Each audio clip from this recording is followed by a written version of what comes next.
அப்பாவை விட ஒரு சிறந்த பாய் ஃப்ரெண்ட் உலகத்துல கிடையவே கிடையாது. அது பெண்ணை பெற்ற எல்லா அப்பாக்களுக்கும் தெரியும். The best boyfriend in the world அப்பா மட்டும்தான். ஏன்னா தனக்கு எந்த விதத்திலுமே தீங்கு நினைக்காத ஒரு ஆடவன் இந்த உலகத்தில் இருக்க முடியுமே ஆனால் ஒரு பெண்ணுக்கு அது அவளுடைய அப்பா தான். அதே மாதிரிதான் அம்மாவும். அம்மாவை ஃப்ரெண்டை தாண்டி வேற ஏதாவது சொல்லலாம். அம்மா நம்மளுடைய இன்னொரு குளோனா கூட பார்க்கலாம், நம்மளுடைய ஒரு நகலாக கூட அம்மாவை பார்க்க முடியும். வீட்டில் இருக்கக்கூடிய மனிதர்களை பற்றிய நல்ல விஷயங்களை குழந்தைகிட்ட நிறைய சொல்லுங்க. அப்பாவிடம் இருக்கும் சிறப்பு குணங்கள் இது குழந்தைக்கு தெரியணும். எங்க கண்ணா உங்க அப்பாவை பத்தி ஒரு 4 வார்த்தை சொல்லுன்னு ஒரு குழந்தையை மேடையேற்றி கொடுத்தா அந்த குழந்தை தன் அப்பாவை பற்றிய சிறப்புகளை சொல்லக்கூடிய அளவுக்கு தயாரா இருக்கணும். அம்மாக்கள் நீங்க சொல்லி தரணும். அம்மாவை பற்றிய சிறப்புகளை அப்பாக்கள் சொல்லிக் கொடுங்கள். உறவுகளின் மேம்பாடு, உறவுகளின் சிறப்புகளை சொல்லிக் கொடுங்கள். சொல்லிக் கொடுக்கிற அளவிற்கு சிறப்பாக இருக்கும் உறவுகளை மட்டும் சொல்லிக் கொடுங்கள். நல்ல விஷயங்கள் நிறைய இருக்கு, ஊடகத்துல எடுத்து சொல்லுங்க. பாலியல் பலாத்காரம் பற்றிய செய்தி வரும்போதெல்லாம் இதெல்லாம் நீ பார்க்க கூடாது, நவுந்து போ அப்படின்னு சொல்லிட்டு குழந்தையை தவிர்த்துட்டு நாம சொல்லும் போதுதான் அது துரதிருஷ்டவசமாக அதை குழந்தை சமுதாயத்தில் சந்திக்க நேரிடும் போது என்ன பண்ணணும் குழந்தைக்கு தெரியல. நம்ம தாமா எடுத்து சொல்லணும், நாம தான் சொல்லணும்.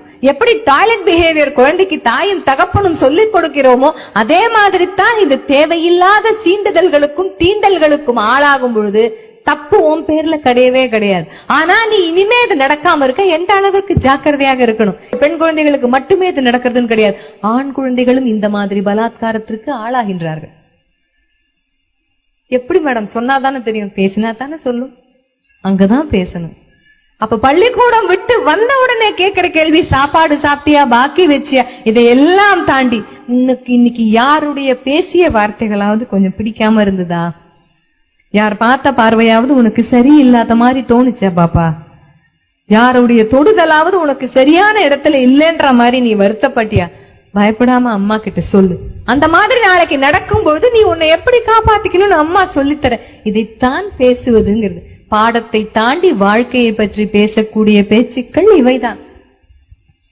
ஆண் குழந்தையாக இருந்தால் தயவு செய்து அப்பாக்கள் இதை பேசுங்கள். வாரத்துல ஒரு நாள் பேசினா கூட பரவாயில்ல. சரி அப்பா கிட்ட சொல்லலாம்டா, நம்ம அப்பா பயப்படாம சொல்லலாம், நமக்கு தேவையான நல்ல விஷயத்த சொல்லுவாங்க, வெக்கப்படக்கூடாது. ஏன்னா இப்ப இருக்கிற உலகம் தெரிந்தோ தெரியாமலோ அம்மாவிடம் இருந்தும் அப்பாவிடம் இருந்தும் ஒரு திரையை போட்டு குழந்தைகளை எங்கேயோ இழுத்துட்டு போய்கிட்டு இருக்கு. வெளியில இருக்கிறவன்ட்டெல்லாம் வீட்டுக்குள்ள இருக்கிற விஷயத்த கக்குற குழந்தையால தன் மனசுல இருக்கிறது தாய்கிட்டையும் தகப்பங்கிட்டையும் சொல்ல முடியல. ஏன்னா நம்ம அக்கறை மிகுதிமா, நம்ம குழந்தைதான் நமக்கு எல்லாமேன்ற ஒரு அக்கறையில குழந்தைக்கு ஏதாவது ஒரு கெடுதல் நடந்துட்டா என்ன பண்றதுன்ற ஒரு பயத்துல முதல்ல நாம செய்யற விஷயம் என்ன தெரியுமா, குழந்தையை சாடுவது. ஒன்னு அடிப்போம், தெரியும் நீ இப்படித்தான் கொண்டு வந்து நிறுத்துவேன்னு எனக்கு தெரியும்னு ஒரு சத்தம் போடுவோம், ஒரு கத்துவோம். அது என்ன ஆகும் தெரியுமா, அடுத்ததாக சொல்ல வர வார்த்தை, இந்த முதல் வார்த்தைக்கு இவ்வளவு பிரளயமா, அப்ப நான் உள்ள என்னென்னமோ வச்சிருக்கேனே சொல்லணும்னு இவகிட்ட நான் எப்படி சொல்றது. எச்சலோட சேர்த்து அத்தனையும் குழந்தை முழுங்கிடும். இனிமே நீங்க காசு கொடுத்தாலும் நம்மிடம் அது வாயை திறக்காது. அதனால உங்களால் குழந்தைக்கு ஒரு சிறந்த பரிசை கொடுக்க முடியும் அப்படின்னு சொன்னா இன்றிலிருந்து இதை ஒரு உறுதியாகவே எடுத்துக்கொள்ளுங்கள். என் குழந்தை வெட்கப்படாமல் என்னிடம் பயப்படாமல் எதையும் சொல்லக்கூடிய சூழலை ஒரு மனநிலையோடு என்னால் அந்த சூழ்நிலையை ஏற்படுத்த முடியும். நம்ம தான் கேட்கணும். 6, 7, 8 வந்துருச்சு அப்படின்னு சொன்னா உடல் ரீதியான மாற்றங்கள் எத்தனையோ குழந்தைகளுக்கு வரும்.